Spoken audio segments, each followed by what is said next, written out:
Mrs. Lentman had now left the evil and mysterious man who had been the cause of all her trouble. She had given up, too, the new big house that she had taken. Since her trouble, her practice had been very quiet. Still, she managed to do fairly well. She began to talk of paying the good Anna. This, however, had not gotten very far. Anna saw Mrs. Lentman a good deal now. Mrs. Lentman's crisp, black, curly hair had gotten streaked with gray. Her dark, full, good-looking face had lost its firm outline, gone flabby and a little worn. She had grown stouter, and her clothes did not look very nice. She was as bland as ever in her ways, and as diffuse as always in her attention. But through it all, there was uneasiness and fear and uncertainty, lest some danger might be near. She never said a word of her past life to the good Anna. But it was very plain to see that her experience had not left her easy, nor yet altogether free. It had been hard for this good woman, for Mrs. Lentman was really a good woman. It had been a very hard thing for this German woman to do what everybody knew and thought was wrong. Mrs. Lentman was strong, and she had courage, but it had been very hard to bear. Even the good Anna did not speak to her with freedom. There always remained a mystery and a depression in Mrs. Lentman's affair.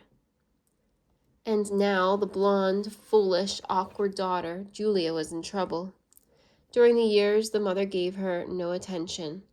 Julia kept company with a young fellow who was a clerk somewhere in a store down in the city. He was a decent, dull young fellow who did not make much money and could never save it, for he had an old mother he supported. He and Julia had been keeping company for several years, and now it was needful that they should be married. But then how could they marry? He did not make enough to start them, and to keep on supporting his old mother too. Julia was not used to working much, and she said, and she was stubborn, that she would not live with Charlie's dirty, cross old mother. Mrs. Lentman had no money. She was just beginning to get on her feet. It was, of course, the good Anna's savings that were handy. However, it paid Anna to bring about this marriage, paid her in scoldings and in managing the dull, long, awkward Julia, and her good, patient, stupid Charlie. Anna loved to buy things cheap and fix up a new place. Julia and Charlie were soon married, and things went pretty well with them. Anna did not approve their slack, expensive ways of doing things. "No, Miss Matilda," she would say, "the young people nowadays have no sense for saving and putting money by so they will have something to use when they need it. There's Julia and her Charlie. I went in there the other day, Miss Matilda, and they had a new table with a marble top, and on it they had a grand, new plush album." "Where you get that album?" I asked Julia. "Oh, Charlie gave it to me for my birthday," she said, "and I asked her if it was paid for, and she said not all yet, but it would be soon. Now, I ask you, what business have they, Miss Matilda, when they ain't paid for anything they got already? What business have they to be buying new things for her birthdays? Julia, she don't know. She don't do no work. She just sits around and thinks how she can spend the money. And Charlie, he never puts 1 cent by. I never see anything like the people nowadays, Miss Matilda. They don't seem to have any sense of being careful about money. Julia and Charlie, when they have any children, they won't have nothing to bring them up with, right?" I said that to Julia, Miss Matilda, when she showed me those silly things that Charlie bought her, and she just said in her silly, giggling way, "Perhaps they won't have any children." I told her she ought to be ashamed of talking so. But I don't know, Miss Matilda. The young people nowadays have no sense at all of what's the right way for them to do, and perhaps it's better if they don't have any children. And then, Miss Matilda, you know there is Mrs. Lentman.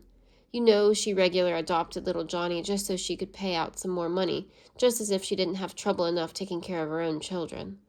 No, Miss Matilda, I never see how people can do things so. People don't seem to have no sense of right or wrong or anything these days, Miss Matilda. They are just careless and thinking always of themselves and how they can always have a happy time.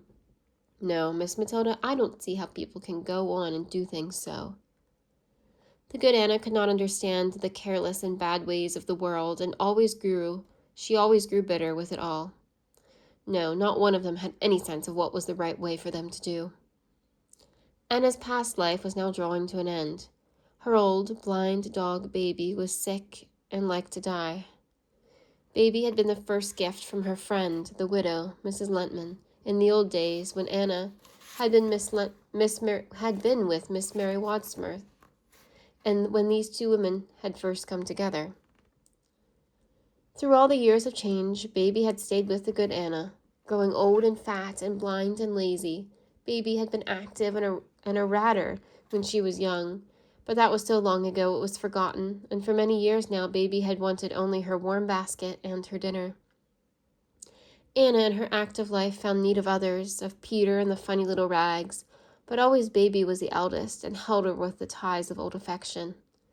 Anna was harsh when the young ones tried to keep poor Baby out and use her basket. Baby had been blind now for some years, as dogs get when they are no longer active. She got weak and fat and breathless, and she could not even stand long any more. Anna had always to see that she got her dinner and that the young active ones did not deprive her.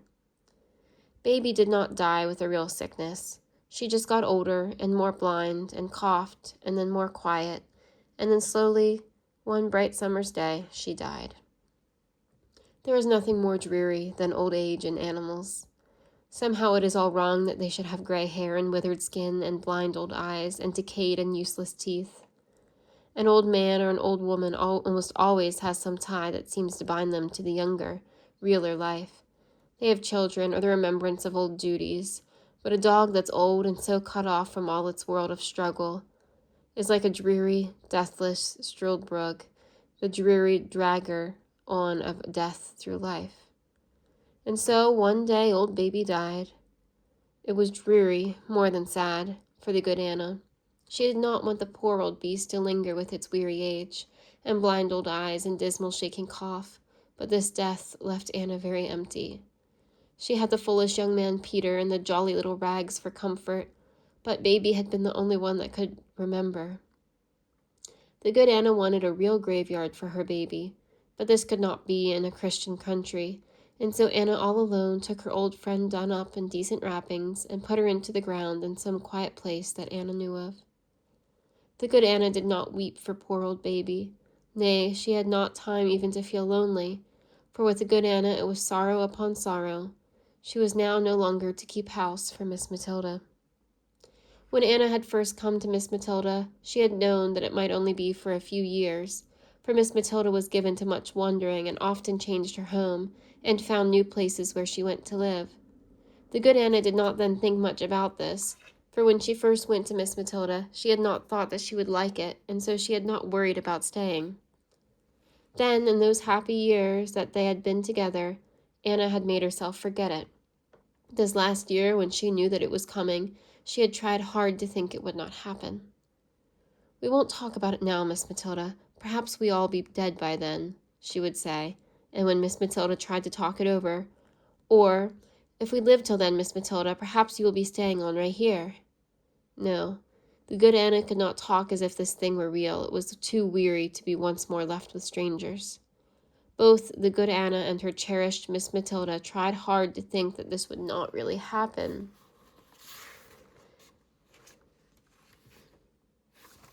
Anna made missions and all kinds of things to keep her Miss Matilda, and Miss Matilda thought out all the ways to see if the good Anna could not go with her.